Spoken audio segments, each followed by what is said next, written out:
just take your iPad to a shop. And lastly, understand that by following the instructions in this video, you do so at your own risk. Before you begin, you'll need to get the necessary replacement parts and tools. Now, on this iPad, we're replacing just the front panel, not the LCD, and we'll be reusing the home button and metal camera bracket from the old panel. Now, you can buy replacement panels online between $50 and $150. Just be sure you buy the right one for your iPad.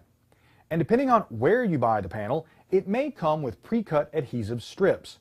If it doesn't, you'll need to buy them or cut your own strips from double-sided tape. As for tools, you'll need a hairdryer or heat gun, a few thin metal blades, several plastic spudgers, guitar picks, or plastic case opening tools, and a Phillips 00 screwdriver.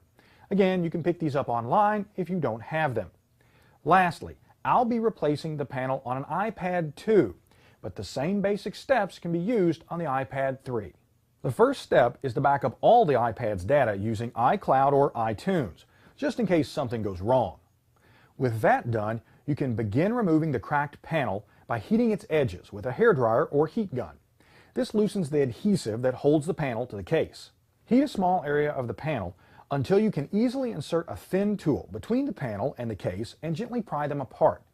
If the panel doesn't easily come away from the case, keep heating the area. Also, take care not to insert the tool too far into the iPad. Doing so can damage the LCD and other internal components.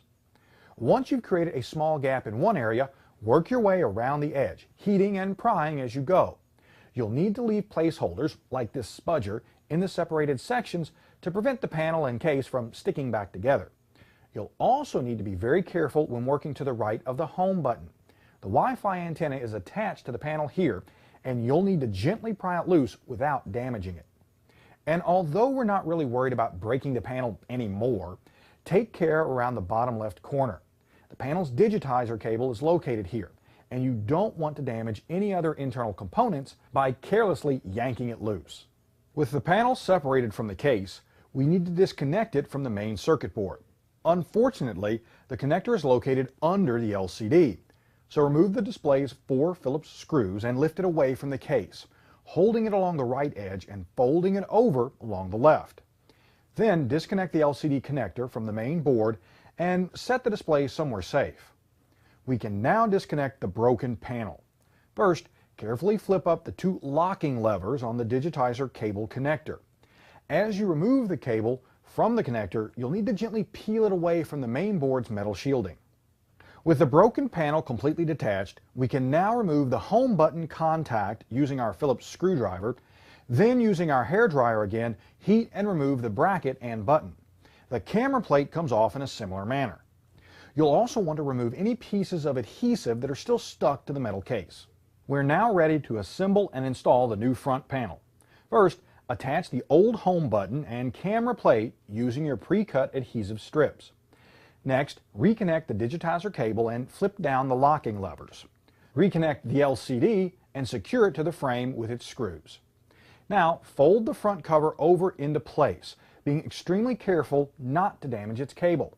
Now, at this point, we're just testing the panel's fit and functionality, so we haven't applied any of the adhesive strips.